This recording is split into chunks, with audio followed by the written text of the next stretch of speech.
Do mismo xeito que di a resolución que a Concelleira de Festas de Vigo ten responsabilidade, esa resolución que firma ela e pola que é responsable, esa resolución tamén afirmou o xefe de Seguridade do Concello.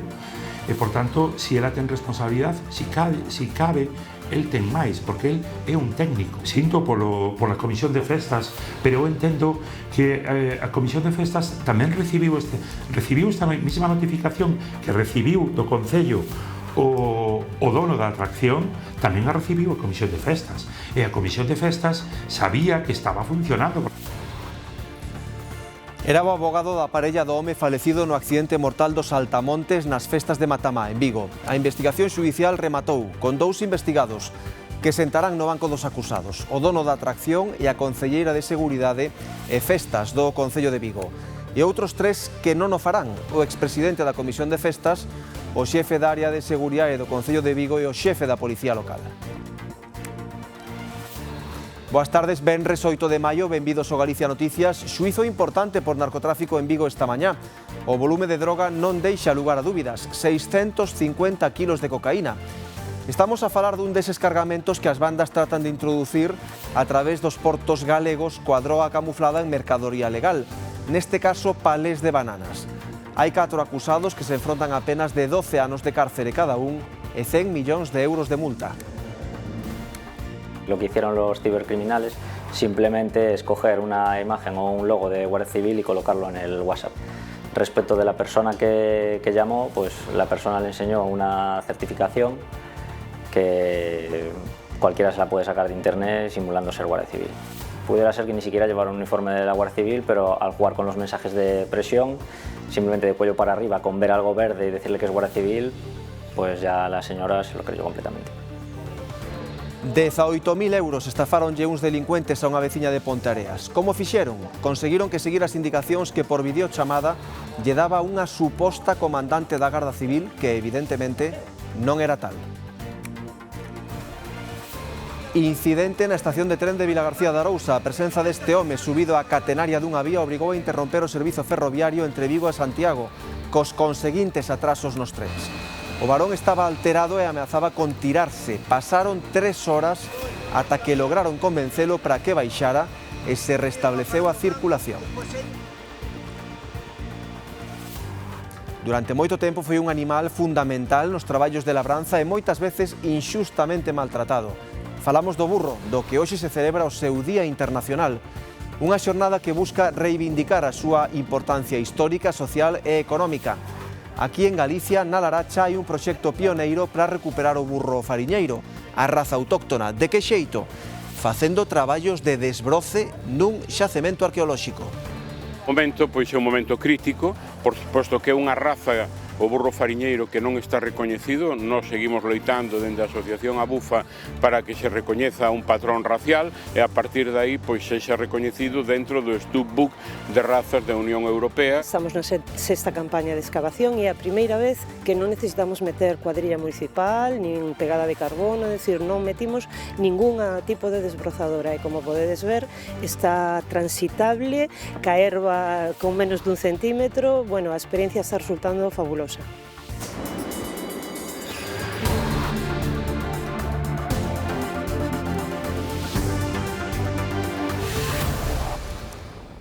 Está listo o protocolo para evacuar todos os pasaxeiros do transatlántico de luxo co gromo de Antavirus. Alí segue o galego Ricardo Evia, ornitólogo de cariño, que, como el mesmo nos dicía onte, está ben. De feito, Evia foi dos máis contundentes desmentindo bulos en redes. Asegura que non están pechados nos camarotes e que non hai ninguén con síntomas. Por diante quedalles un periplo longo. Prevese que o MV Ondius fondee o domingo ao sur de Tenerife para levar os pasaxeiros á terra en lanchas. E dai o aeroporto. Os estranxeiros voarán dereitos aos seus países. Os españois a Madrid, ao Hospital Militar Gómez Ulla, onde van pasar a corentena. Todos mostraron a súa disposición a facelo de maneira voluntaria. En Vigo comezou o xuízo contra os 4 acusados de introducir 650 kilos de cocaína en palés de bananas polo porto de Vigo. Na primeira xornada, as defensas solicitaron a nulidade das probas por irregularidades na investigación. Acusan os axentes encubertos de incitar a organización criminal a continuar coa operación para que o alixo chegara ao porto de Vigo. Os abogados dos 4 acusados responsabilizaron os asentes encubertos que se involucraron na organización criminal para investigala de incitalos a cometer o delito de narcotráfico do que se lles acusa. Nas cuestións previas da primeira xornada, os letrados solicitaron a nulidade das probas policiais porque din que a actividade dos asentes contaminou o proceso. Afirman que a súa labor non foi dunha simple aproximación, como tiñan permitido, senón que tiñan contacto directo co cabecilla da organización e mesmo se reunían con el, ata o punto de que, segundo as defensas, os asentes axudaron a cometer o delito ou colaborar para conseguir que a droga chegase a España. Os 4 procesados están acusados de pertencer a unha organización criminal para introducir cocaína procedente de América do Sur nos portos españois. Para elo empregaban palés de bananas que sustituían os cargados en orixe con droga. As indagacións permitiron interceptar un alixo de 650 kilos de cocaína procedentes de Costa Rica con destino a Vigo. A Fiscalía pide 12 anos de prisión para cada un e unha multa de 100 millóns de euros. O xuízo continuará na Audiencia Provincial de Pontevedra a próxima semana. Alfonso Basterra, en prisión por asasinar a súa filla Asunta, seguirá no cárcere. A Audiencia de Salamanca denégalle o permiso de 4 días que lle concedera o xuíz de vigilancia penitenciaria. A Audiencia estima así o recurso da Fiscalía, argumenta que é prematuro e que Basterra non reúne as condicións mínimas para beneficiarse dun permiso de saída. Tamén lembra a extrema gravidade do delito que cometeu e a súa negativa dos feitos. Lembramos que Alfonso Basterra foi condenado a 18 anos de cárcere cando a súa muller Rosario Porto por acabar coa vida da súa filla de 12 anos no ano 2013. A investigación xudicial do accidente mortal dos Altamontes nas festas de Matamá remata con 2 investigados que sentarán no banco dos acusados, o dono da atracción e a concelleira de Seguridade de Festas do Concello de Vigo. Impúntalles os delictos de homicidio por imprudencia e lesións. Pola contra, arquiva provisionalmente o procedemento contra outras 3 persoas, o expresidente da Comisión de Festas, o xefe da área de Seguridade do Concello de Vigo e o xefe da Policía Local. Hoxe coñecemos a reacción do abogado da parella do home falecido. Satisfacción porque se peche a instrucción, pero vamos a recurrir porque entendemos que tanto o presidente da Comisión de Festas como o xefe de Seguridade do Concello teñen que estar tamén sentados no banquillo e ao xuicio exixirlle responsabilidades porque consideramos que a súa actuación tampouco foi a máis adecuada. Así de contundente expresábanos a satisfacción polo peche da instrucción case 2 anos despois do accidente, pero avanza que van recorrer contra esta resolución. Di o abogado que avalían positivamente a decisión do xuíz porque asegura está ben fundamentada e xustifica a imputación da concelleira e do dono da atracción. Inda así presentarán recurso porque consideran que hai máis responsables. O xuíz ve indicios dun posible delito de homicidio imprudente pro dono da atracción. Un brazo dos Altamontes fallou. Ademais, non tiña o permiso do Concello de Vigo para funcionar porque faltaba documentación. Pero abriu igualmente. A Concellería de Seguridade ten a competencia de inspeccionar e controlar os espectáculos públicos.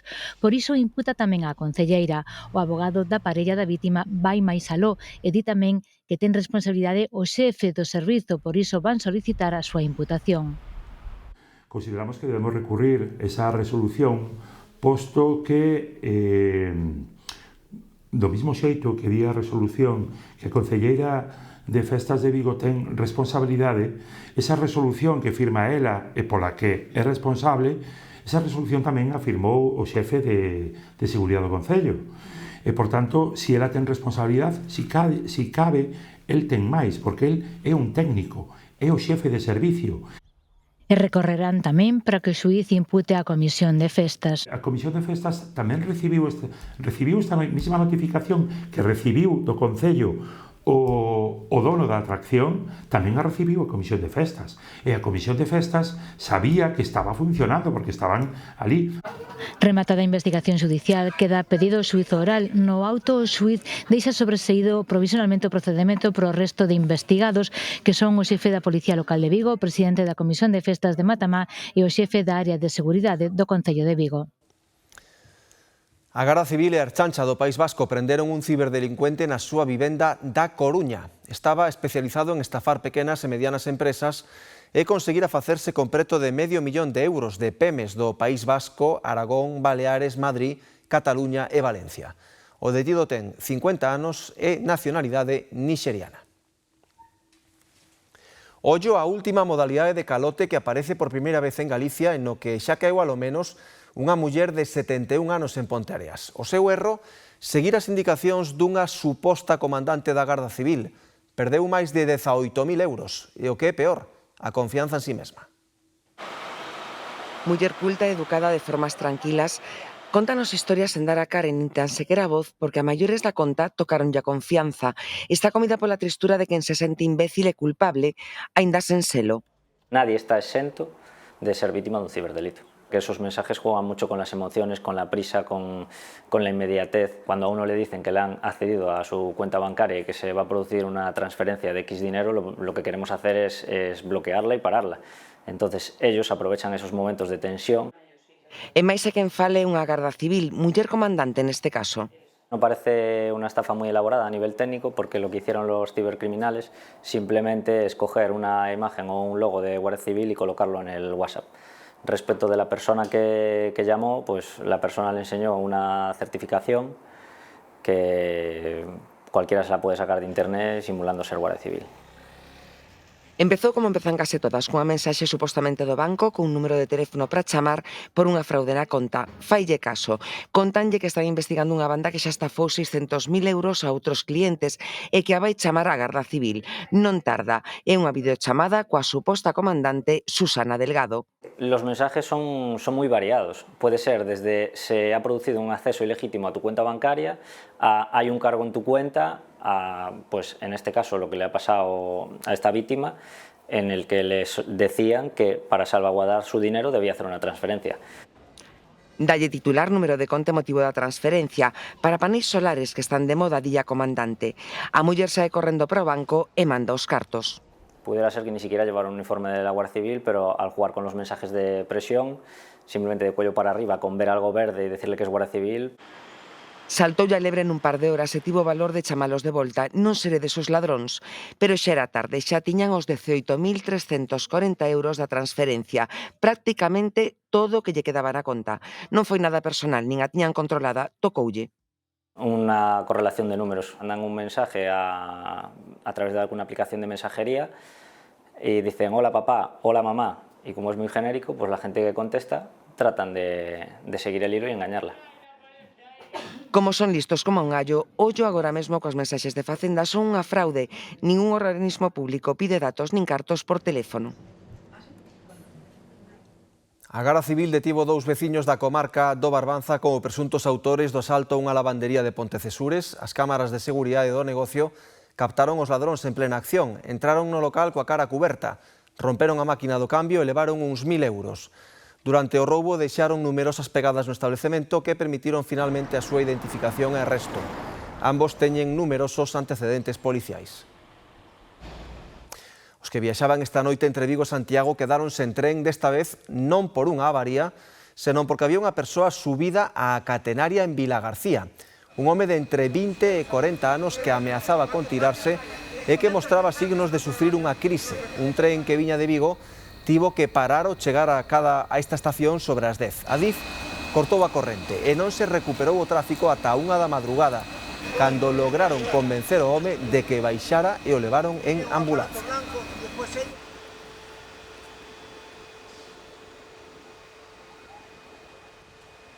Imos en directo agora a Vigo. Ali un radar captou un condutor circulando a toda velocidade por unha vía urbana, tanto como se fose por unha autoestrada. Alejandro, contanos.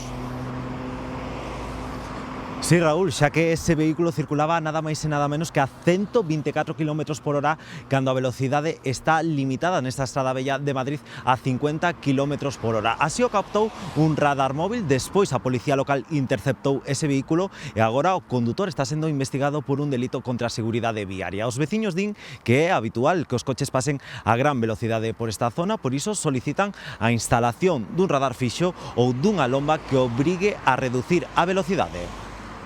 Moi mal, ese tiña que ter un castigo, un castigo. Podes te pasar 5 kilómetros, pero tanto eso non pode ser. Aquí hubo unha morta fai uns anos no paso de peatóns e pasan a toda a pastilla e a veces colocan algún radar aquí, a veces, pero aquí non hai ningún salto para os coches, nin nada. A recta esta está sempre a 50, non vai nadie.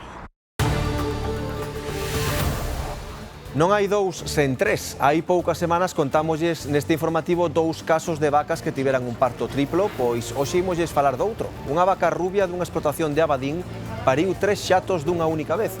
A vaca xa é experimentada nestes asuntos, porque xa tivera xemelgos noutras ocasións. Os donos da granxa están sorprendidos e felices a partes iguais. De seguida, coñecemos os xatiños e a nai, aquí no Galicia Noticias.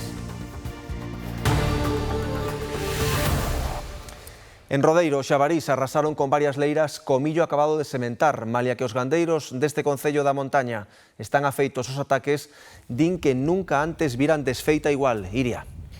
Pois como vedes é espectacular o traballo que fixou Porco Bravo en parcelas como esta, onde foi facendo regos e comendo un por un os graos de millo acabado de sementar.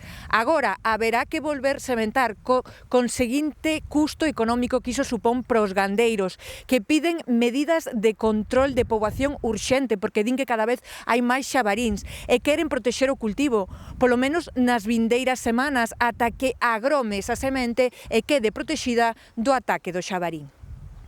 Custa atopar algún grande millo que sobrevivira ao banquete dos xabaríns nesta leira de Rodeiro.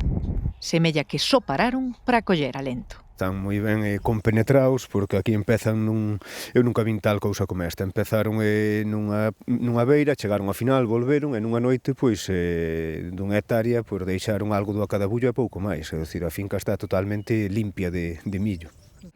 Botaran repelente de xabaril e corvo nos grans, pero de nada serviu. Agora toca resementar as parcelas a razón duns 900 euros por hectárea. Perdes unha pérdida económica que tens que volver pagar máquina e semilla e o abonado, e tes que botar un ciclo máis corto que perdes produción. E hai moitos danos destes. Hoxe a mañá chamaba outro socio que xa onte resembraron 4 ou 5 hectáreas, tamén xa que lle comerou o xabarín, resembraron onte, esta noite xa volveu outra vez en todas as fincas, xa lle volveu a andar outra vez en todas as fincas. Xa denunciaron os danos, pero din que as compensacións son insuficientes. Aseguran que cada vez hai máis xabaríns no concello e sospeitan que están chegando doutras zonas. Se queda co tema dos incendios do ano pasado de Ourense, que se pudo mobilizar tamén algo máis de porcos para a nosa zona, polo cal, como tamén medida excepcional, pois hai que combatilo. O xabaril está en época de cría, pero piden que se autoricen medidas de control cinexético para protexer o cultivo ata que as sementes agromen. Pois que lles den, que deixen aos cazadores actuar agora neste momento para que despois, hasta que o millo é grande, ao final o jabalí non lle fai daño. É o momento da sembra, hai 15 ou 20 días. Isto é casi unha invasión que eu considero que ya hai que dar remedio, e que a administración se debería poñer as pilas en mirar deste problema, porque claro, mientras ande polo interior parece que non é tan problemático como cando anda pola praza do Obradoiro, pero bueno, para nós é o noso alimento, o noso día a día. A sementeira ia atrasada polo tempo e agora as incursións do Porco Bravo son unha nova ameaza para a rendibilidade das granxas, que teñen no millo o principal alimento das vacas. Nin un nin dous, senón 3 xatos foron os que pariu unha vaca rubia dunha explotación de Abadín. Anteriormente a mesma nai xa tivera varios partos múltiples, cun total de 4 xemelgos. Rubia, de 9 anos, trouxo ao mundo un xato e 2 xatas. Fixo nunha explotación gandeira da parroquia de Corvite, no concello chairego de Abadín. Polo volume da súa barriga, os seus donos xa agardaban un parto múltiple, pero a súa sorpresa foi maiúscula cando comprobaron que se trataba de nada menos que trixemelgos. Gracias a unha veciña que nos avisou que a vaca que se escondía das outras, que se estaba escondendo, e fomos alá e optamos por traerla para a casa. E trouxémola para a casa, e entonces mireille a ver se estaban ben colocados, e a miña sorpresa foi que viñan 4 patas, pero claro, faltaban as cabezas. Coloquei as crías, e despois, claro, tuve que descifrar cales eran os pés de cada cría, saquei un, despois saquei outro, pero claro, seguía con bastante barriga, e mireille outra vez. E a miña sorpresa foi que tiña un terceiro. Cando saliron os 2 primeiros, eu dixenlle a Cándido, eu penso que ten a mesma barriga, non terá outro? E díxome, no, ríndose. E meteu a mao e saleu outro. E dixenlle, tira para fora que nos vai morrer. E saleu moi ben, moi contentos, e ben. Saleu o último, claro, chegoulle un pouquiño porque pasou moito máis tempo dentro. pero ben, espabilado e moi ben. A nai dos trixemelgos xa tivera outros partos múltiples. Cando a mercaron, hai 4 anos, dera xemelgos un éxito reproductivo que se repetiu a seguinte vez que empreñara. Estamos encantados con ela porque é unha vaca moi boa, moi mansa, moi dócil, e cando a compramos traía xemelgos, e despois apareceu outra vez con os xemelgos. O ano pasado ten unha xata do ano pasado de 10 meses, e agora apareceu con estes. Que unha vaca paira 3 xemelgos é algo tan extraordinario que só se dá cada 10.000 partos. Pasear polo campo neste tempo ten o perigo de volver a casa con algún carracho. A proliferación destes parasitos ten sorprendidos a cazadores e veterinarios, que observan que dende hai uns anos van en aumento polas condicións climáticas. Cans e gatos son os principais damnificados. Non fai falta que vayan ao monte. Con andar en zonas de herba alta é fácil que acaben collendo carrachos. Omar, secretario do Couto de Caza do Pereiro da Guiar, compróbao cada vez que sai cos seus cans. Temporadas de primavera en adiante, cando empeza a secar o monte. A secar o que son o verde, é onde eles proliferan. E de feito xa non só o que son os animales, senón as persoas, ou acompañalos, ou chegar a casa, tamén a revisionciña de baixo arriba. Coas chuvias reduces o risco, pero en canto sae o sol e se suavizan as temperaturas, os carrachos proliferan. Os últimos anos xa, pero este ano especialmente, bueno, creo que é unha percepción tanto dos tutores como tamén nosa. Supoño que o haber chovido tanto, que haxa moita erva, pois o cambio climático tamén vai afectando. Antes víamolas máis nas épocas de máis calor e agora boa parte do ano pois vemos carrachos e problemas relacionados con eles. Sí. Para combatelos, a prevención é o máis importante. No mercado hai variedade de produtos, desde os colares antiparásitos a pipetas ou mesmo lambetadas medicinais. Se está protegido, o normal é que en unhas horas está protegido por un bo antiparasitario, pois ela mesma pois acabe secando e se desenganche. Pero senón, pois coller unhas pinzas moi finiñas e tratar de sacala o máis rentes posible á pel con moita delicadeza, moi suavemente, para que non quede metida a cabeza dentro da pel. Tamén é recomendable revisar a fondo os animais despois de andar no campo. Orellas, a parte de abaixo da boca, entre as patas, barriga, zonas traseiras, é onde máis se suele enganchar. O risco principal é que os carrachos poden transmitir enfermidades moi graves para os animais e para as persoas, como a enfermidade de Lyme ou a babesia, un parasito cunha elevada incidencia en Ourense. Este garaxe teñen un dispositivo para detectar cando entra auga, cando xa está auga dentro do garaxe, para mandarles un aviso ao móvil, que estén alerta os que teñen que sacar os coches a todo correr. Rapidísimo, en 10 minutos estaba xa o garaje inundado, non dá tempo a nada. As festas de recreacións históricas que se celebran ao longo do verán en Galicia levan meses de preparación. Na Romaría Vikinga de Catoira este ano teñen entre as mans un traballo engadido e van contra o reloxo, Dolores. Tras este muro, nesta nave, que era unha antiga fábrica de madeira, agóchase un dos segredos mellor gadados de Catoira. A Asociación Ateneo, depositaria de boa parte da tradición da romería vikinga, está facendo un novo barco despois de que o seu, o Úrsula, afundira. Queren que unha vez rematado sexa o emblema da festa, pero non queren contar moitos detalles ata a súa botadura, que será a mediados de xuño. Sabemos que será un barco máis grande, pero que precisan financiación para rematalo, uns 40.000 euros. E Carlos Blanco valles a botar unha man este domingo.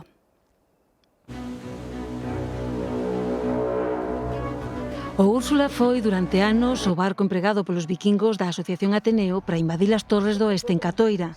Este vello barco de madeira que resistía a romaría cada verán non puido sobrevivir os temporais do inverno de 2019. O primeiro desembarco con este barco foi no ano 2002 e agora o tempo fixo o seu traballo e decideu que se acabou, que non había máis por onde collelo. No 2019 tuvemos que poñerlo aquí onde está. A idea era quitalo daqui o antes posible, desmontalo todo, vamos. Os socios do colectivo cultural meteronse a restaurar un antigo bateiro para convertelo nun nor de 17 metros de eslora que queren que sexa o emblema da festa xa este verán. A nova nave vikinga mantén o mascarón de proa e a vela do Úrsula, pero non será de madeira. Velo pola ría vai impoñer, vai porque aparte é un dos típicos barcos vikingos de carga que había, non é un drácar, foixonos un pouquiño de máis, o barco é un gran barco, vai ser a envidia de todos na ría de Arousa, pero falamos nun presupuesto inicial andamos sobre os 35, 40.000 euros, o Ateneo tócanos de poñer a máis da mitad. Os pouco máis de 130 socios do Ateneo buscan financiamento para poder rematar o proxecto. Contan coa colaboración este domingo do actor Carlos Blanco. Hai que botarlle peito, vivimos neste país de alta pluviosidade. Fai unha actuación o domingo 10 a 7 da tarde no auditorio de Catoira. Necesitamos desesperadamente encher o auditorio porque non hai outra. Comprometeuse con nós, dándonos a mitad da taquilla para o Ateneo Vikingo para sufragar os gastos do novo galeón. O nome aínda está por decidir, sexa Úrsula II ou Valhalla, paraíso dos vikingos, o novo galeón deberá estar rematado a mediados de xuño. Hoxe 8 de maio celébrase o Día Mundial do Burro, unha data dedicada a destacar a importancia dun animal nobre, carismático e peculiar. O burro foi domesticado hai uns 7.000 anos en África. Empregouse como animal de tiro e carga en labores agrogandeiras pro transporte, pero a mecanización deses traballos fixo que mermara a súa poboación ata o punto de estar en perigo de extinción.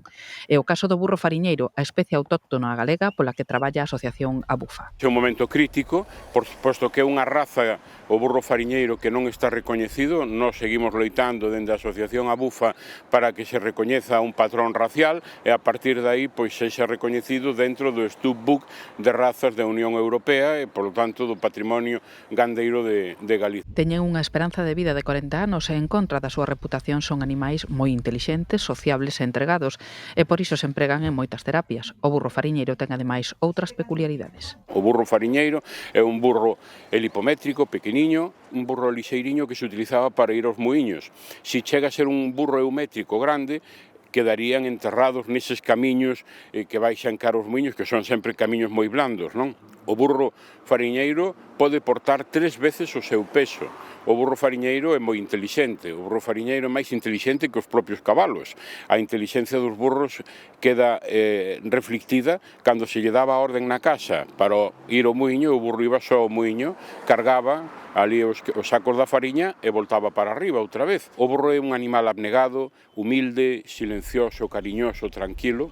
Na Laracha están a desenvolver unha experiencia pioneira con albino e outros 4 ponis e mulas no xacemento arqueolóxico de Montes Claros, a roza natural deste espazo. Estamos na sexta campaña de excavación e é a primeira vez que non necesitamos meter cuadrilla municipal, nin pegada de carbono, é dicir, non metimos ningún tipo de desbrozadora e, como podedes ver, está transitable, ca erva con menos dun centímetro, bueno, a experiencia está resultando fabulosa.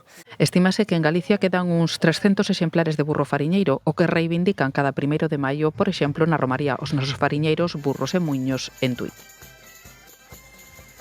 Imos agora ata a Mes, onde hai preocupación na veciñanza dun barrio de Bertamiráns por un edificio ocupado. Leva construído cousa de 15 anos e é o único edificio desta urbanización en Bertamiráns que non chegou a entregarse. E contan que dende entón pasou de todo por aquí. O edificio estaba completamente habitable para entrar, con todo, cociñas, con todo, e desvalijaron todo. Levaron o cobre, levaron os muebles, levaron todo, portas, ventanas, un desastre. Roubar así de feito, viñera a policía aí para coller e poñelles un pecho ás portas, todo eso. Hai uns meses alguén reventou ese pecho e na veciñanza volveron saltar as alarmas ao ver que volvían entrar ocupantes ao edificio. Carolina foi a primeira en chegar e pide un voto de confianza aos veciños. Ellos se quejan porque se piensan que va a haber el mismo movimiento, pero no, porque aquí esto ya ha cambiado. Aquí hay niños, hay perros, hay gente normal, no la gente que venía antes. Explica que hai 4 pisos habitados por persoas en situación de vulnerabilidade e que incluso fan quendas para limpar e arranxar o inmoble. Yo lo limpié de arriba para abajo, saqué 20 y pico de bolsas así, con esa intención de que no vuelva, que vuelva el barrio a la normalidad. Yo estoy aquí porque no tengo, nadie me alquila porque no tengo nóminas activas. Nosotros la cogimos la vivienda porque estábamos necesitados. Entonces, si yo soy una persona necesitada, lo que no voy a hacer es venir a dañar una vivienda para quedarme otra vez en la calle.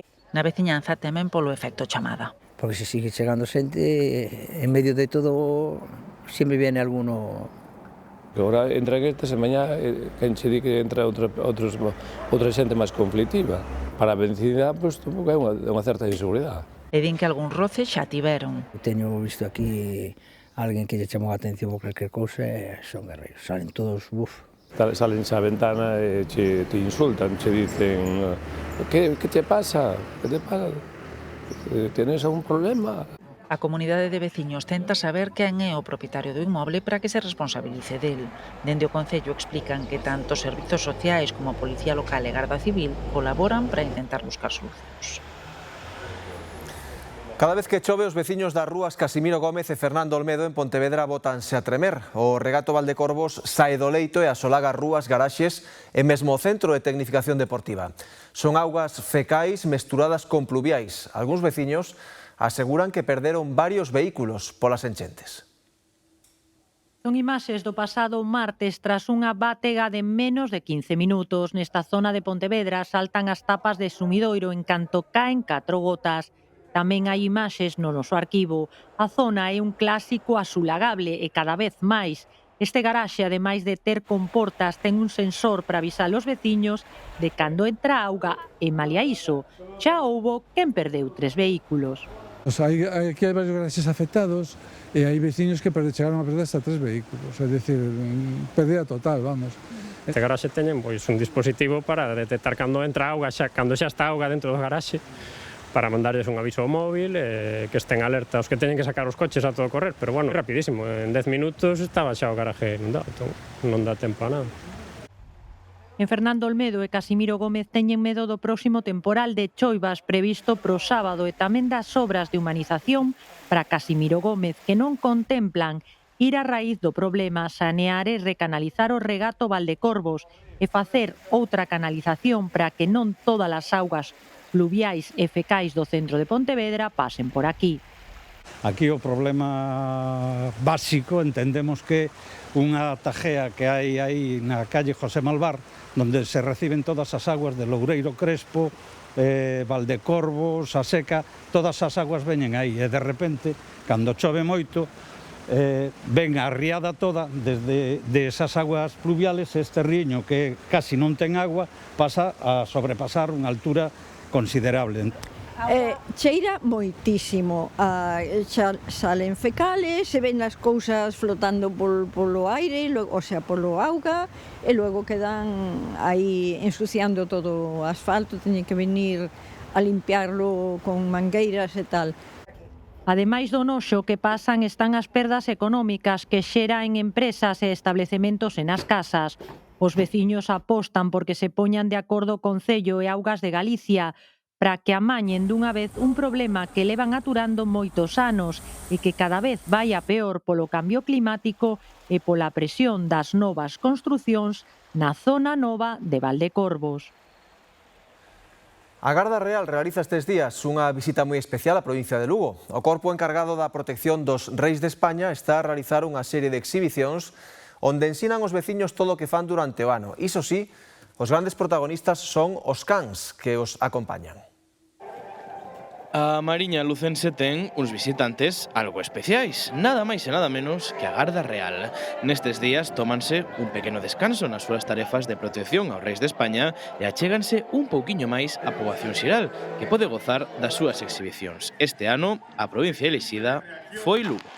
Estamos dentro del ejercicio Guardia Real, es un ejercicio que se desarrolla anualmente en una de las diferentes provincias de España y este año pues hemos venido la Guardia Real a Lugo, ¿no? Nos hemos desplazado 511 militares pues para darnos a conocer, ¿no? Dentro de la cultura de defensa hemos venido a hacer diferentes actividades para que el ciudadano conozca pues todo lo que realizamos al servicio de Su Majestad de los Reyes y que es difícil de ver si no se encuentra uno en Madrid. E ademais dos propios gardarreais, os protagonistas son tamén os cans que atópanse sempre ao seu carón para axudarlles nas tarefas de protección. Gracias ás exhibicións podemos aprender un pouco máis sobre os seus adestramentos e o certo é que eles son os favoritos da xente. Cuando buscan los explosivos y todo eso, sí, eso me emociona un poco. Muchísimo. Los perros además que son súper obedientes, súper buenos, están Cuando están con sus... trabajando, están trabajando. Verdaderamente, sí, está bien, me está gustando, sí, está muy bien, está muy bien. Yo fui militar, entonces ya tengo visto perros y cosas de esas, sí. E unha mostra de que as actividades gustan e moito habemos na afluencia de público. Os veciños de Viveiro da Mariña en xeral encheron as gradas do Marcos Gómez para ver a Garda Real. Por lo general solo recibimos cariño de la población. La verdad que yo llevo tiempo en la Guardia Real y pues es reconfortante, ¿no? Que la gente te reciba de esta forma, con los brazos abiertos y solo hay buenas caras, sí. Cans, detencións e derrapes. A combinación perfecta para que a Garda Real paga as delicias de todos aqueles que se achegan a coñecer o seu traballo.